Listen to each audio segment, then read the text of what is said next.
इस वीडियो में हम कक्षा 6 विज्ञान अध्याय 4 वस्तुओं के समूह बनाना के अभ्यास प्रश्नों को हल करेंगे। अभ्यास का पहला प्रश्न है, लकड़ी से बनाई जा सकने वाली 5 वस्तुओं के नाम लिखिए। तो लकड़ी से बहुत सी वस्तुएं बनाई जा सकती हैं, जैसे कि कुर्सी, मेज, अलमारी, चारपाई, पेंसिल, दरवाजा, हल आदि। तो आप इनमें से कोई भी 5 वस्तुएं लिख लेंगे। उत्तर मेज, पेंसिल, दरवाजा, कुर्सी, हल। प्रश्न 2, निम्नलिखित में से चमकदार पदार्थों का चयन कीजिए। कांच की प्याली, प्लास्टिक का खिलौना, स्टील का चम्मच, सूती कमीज। जो चमकने वाले पदार्थ होते हैं वे धातु से बने होते हैं, तो इनमें से कांच और स्टील का चम्मच धातु से बने हुए हैं, इसलिए ये चमकदार होंगे। तो उत्तर में आप लिखेंगे कांच की प्याली और स्टील का चम्मच चमकदार पदार्थ हैं। प्रश्न 3, निम्नलिखित वस्तुओं का मिलान उन पदार्थों से कीजिए जिनसे उन्हें बनाया जा सकता है। याद रखिए, कोई वस्तु एक से अधिक पदार्थ से भी मिलकर बनी हो सकती है तथा किसी दिए गए पदार्थ का उपयोग बहुत सी वस्तुओं को बनाने में भी किया जा सकता है।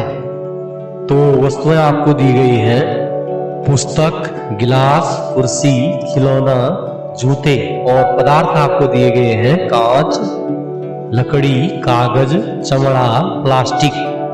तो पुस्तक जो है कागज की बनी होती है, पुस्तक को आप कागज से मिलाएंगे। गिलास इनमें से कांच की बनी हुई होती है, तो गिलास को हम कांच से मिलाएंगे।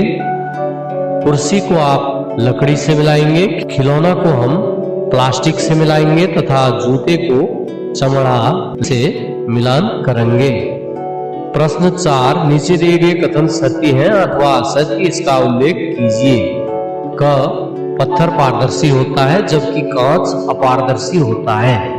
वे वस्तुएं जिनके आर पार प्रकाश आसानी से गुजर जाता है पारदर्शी वस्तुएं कहलाती हैं। पारदर्शी वस्तुओं की छाया नहीं बनती है, जैसे कांच पारदर्शी होता है।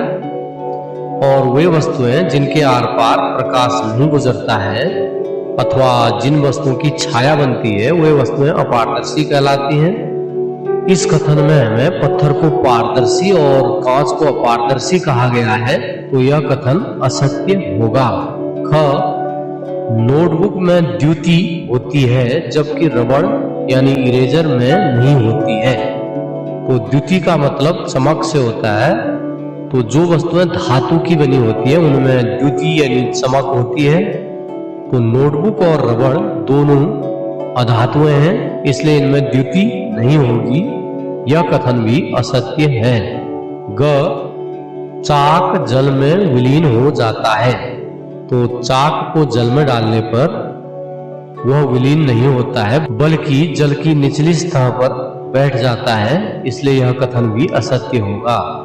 घ, लकड़ी का टुकड़ा जल पर तैरता है।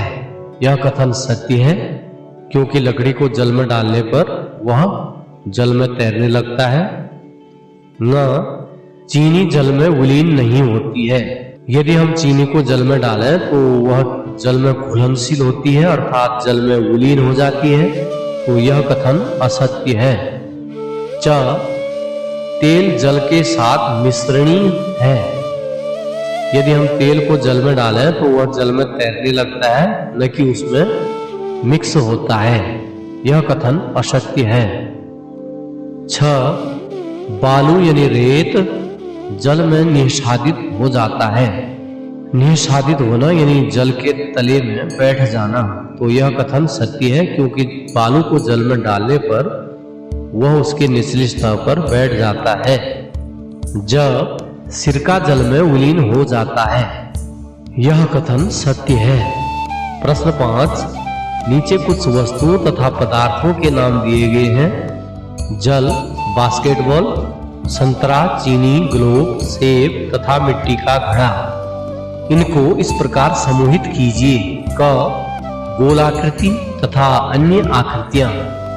इनमें से गोल आकृतियां हैं बास्केटबॉल, संतरा, ग्लोब और सेब। अन्य आकृतियां हैं जल, चीनी, मिट्टी का घड़ा। ख खाद्य तथा अखाद्य। तो दिए गए वस्तुओं में से खाद्य वस्तुएं हैं जल, संतरा, चीनी तथा सेब, और अखाद्य वस्तुएं हैं बास्केटबॉल, ग्लोब तथा मिट्टी का घड़ा। प्रश्न 6, जल में तैरने वाली जिन वस्तुओं को आप जानते हैं उनकी सूची बनाइए, जांच कीजिए और देखिए कि क्या वे तेल अथवा मिट्टी के तेल पर भी तैरती हैं। तो जल में तैरने वाली बहुत सी वस्तुएं होती हैं, जैसे कागज, लकड़ी, खाली प्लास्टिक का बोतल, बर्फ, थर्माकोल, तेल, सूखी पत्तियां, घास का तिनका, फुला हुआ गुब्बारा।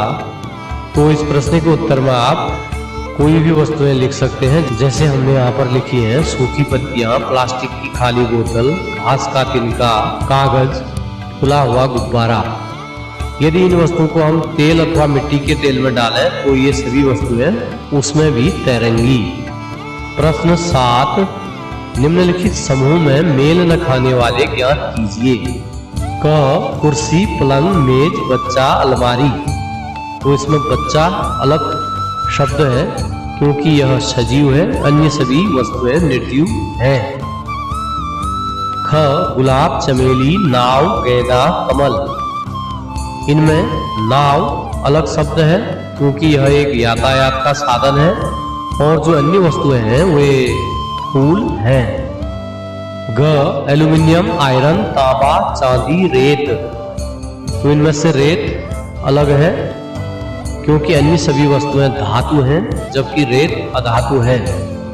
घ चीनी, नमक, रेत, कॉपर सल्फेट। इसमें भी रेत अलग है क्योंकि जो अन्य वस्तुएं हैं वे सभी जल में घुलनशील हैं, जबकि रेत जल में घुलनशील नहीं है।